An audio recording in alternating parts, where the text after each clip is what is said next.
Welcome back to channel. இன்றைக்கி ஒரு அட்டகாசமான முட்டை குழம்பு எப்படி செய்கிறதுன்னு பார்க்கலாம். எல்லாத்துக்கும் தெரிஞ்சது தான், இருந்தாலும் நான் என் ஸ்டைலில் எப்படி செய்வேன்னு பார்க்கலாம். ஒரு கடாயில் எண்ணெய் ஊற்றிட்டு ஒரே ஒரு துண்டு பட்டை பொரிஞ்சதுக்கப்புறமேட்டு வெங்காயம் சேர்த்துக்கலாம். வெங்காயத்தை வந்து ஸ்லைஸாக கட் பண்ணியிருக்கேன், அதை சேர்த்துக்கலாம். அப்புறம் பார்த்திங்கன்னா சோம்பு வந்து புதுசாக வந்து அரைச்சி சேர்த்துக்கோங்க. சோம்பு வந்து பொடி பண்ணி சேர்த்துட்டிங்கன்னா சூப்பராக வாசமாக இருக்கும்.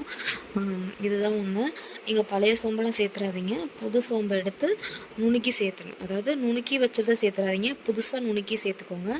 அப்புறம் தக்காளி சேர்த்துக்கோங்க, தக்காளியை அரைச்சி சேர்த்துக்கோங்க. அப்போ தான் கிரேவி நல்லா கிடைக்கும், குழம்பு நல்லா திக்காக இருக்கும். அதுக்கப்புறமேட்டு பார்த்திங்கன்னா இஞ்சி பூண்டு பேஸ்ட்டு நான் கொஞ்சம் அதிகமாக சேர்த்துருப்பேன், நீங்கள் கொஞ்சம் கம்மியாக சேர்த்துக்கணும். நான் வைக்கிற அளவு வந்து பார்த்திங்கன்னா 2 பேர் தாராளமாக சாப்பிட்லாம். இது வந்து முட்டையை அவிச்சு சேர்க்குற குழம்பு. இதுக்கு பதிலாக முட்டையை நீங்கள் வந்து பச்சையாக உடச்சி ஊற்றி செய்வாங்கள, அதே மாதிரி செய்யலாம். தக்காளி நல்லா வதங்கினதுக்கப்புறம் கருவேப்பிலை சேர்த்துட்டு எல்லாத்தையும் நல்லா வதக்கிட்டு 1 ஸ்பூன் மிளகாத்தூள், 1 ஸ்பூன் மல்லித்தூள், அப்புறம் 1 ஸ்பூன் சிக்கன் மசாலா, சின்ன ஸ்பூனால் 1 ஸ்பூன் சிக்கன் மசாலா, இது 3த்தையும் நல்லா சேர்த்து வதக்கிட்டு உப்பு போட்டுக்கோங்க. உப்பு போட்டுட்டு கழனி தண்ணி இருந்துச்சுன்னா கழனி தண்ணி ஆட் பண்ணிக்கோங்க.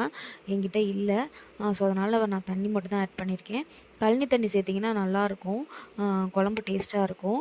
கழனி தண்ணி ஆட் பண்ணிவிட்டு நல்லா கொதிக்க விடுங்க, பச்சை வாசனை போகிற அளவு கொதிக்க விடுங்க. கொதிக்க விட்டுட்டு ரொம்பவும் தண்ணியாக வச்சிடாதீங்க, இது கொஞ்சம் கெட்டியாக இருந்தால் தான் நல்லாயிருக்கும். ஒரு அரை மூடி தேங்காய் இருக்குல்ல, அந்த தேங்காயில் நான் வந்து கொஞ்சமாக கோஸ் பொரியலுக்கு எடுத்துகிட்டு மீதியை வந்து இதில் அரைச்சி ஊற்றினேன். ஸோ அந்த அளவை பார்த்துக்கோங்க.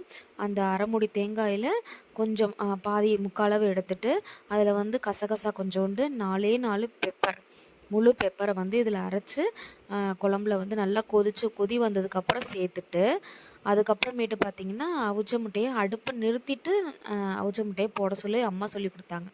ஸோ அதனால் தேங்காயை ஊற்றிட்டு நீங்கள் முட்டையை போட்டுட்டு மல்லித்தூளை தூவி இறக்கிடுங்க. இந்த குழம்பு இட்லி, தோசை, சப்பாத்தி, வேறு புரோட்டா, இதுக்கு எல்லாத்துக்குமே சூப்பராக இருக்கும். சாதத்துக்கும் நல்லாயிருக்கும். சாதத்துக்கும் இதுதான் மதியம் இன்றைக்கி ஆஃப்டர்நூன் வந்து இன்றைக்கி லன்ச்சு. ஸோ இது மாதிரி செஞ்சு பாருங்கள். செஞ்சு பார்த்துட்டு எப்படி இருக்குன்னு கமெண்ட் பண்ணுங்கள். ஸோ சப்ஸ்கிரைப் பண்ணவங்களுக்கு ரொம்ப நன்றி. 1K சப்ஸ்கிரைபர் வந்துட்டோம். So thank you. இந்த முட்டை குழம்பு பார்த்திங்கன்னா ஒரு காமன் இடத்துலேயே செஞ்சு முடிச்சிடலாம். மல்லித்தூள் பார்த்திங்கன்னா வீடியோ போடுறேன். மல்லித்தூள் வந்து நாங்கள் வந்து குழம்பு தூள் மாதிரி அரைக்க மாட்டோம், இது ஒரு டிஃப்ரெண்ட்டாக இருக்கும். இந்த மல்லித்தூளில் பார்த்திங்கன்னா சீரகம், சோம்பு, கடலைப்பருப்பு, துவரம்பருப்பு, விரலி மஞ்சள், அப்புறம் வந்து பார்த்திங்கன்னா மிளகு, இது எல்லாமே வச்சு எல்லாத்தையும் வறுத்துட்டு மிஷினில் கொடுத்து அரைப்போம்.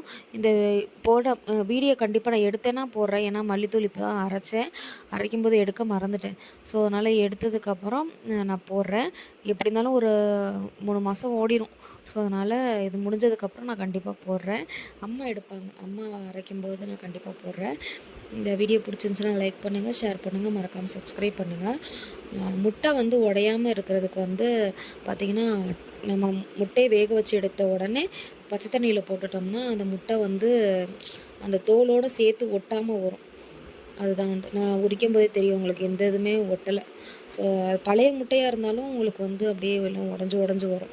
இது புது முட்டை வாங்கி ஒரு 4 நாள்லேயே யூஸ் பண்ணிடுங்க. மேக்ஸிமம் ஒரு 1 வீக், அவ்வளோதான், அதுக்கு மேலாம் இல்லை. நான் ஃப்ரிட்ஜில் தான் முட்டையெல்லாம் வைப்பேன். ஸோ இந்த குழம்பு வச்சுட்டு எல்லாம் கமெண்ட் பண்ணுங்கள். யார் யாருக்கெல்லாம் முட்டை குழம்பு பிடிக்கும்னு கமெண்ட் பண்ணுங்கள். தேங்க்யூ ஃபார் வாட்சிங்.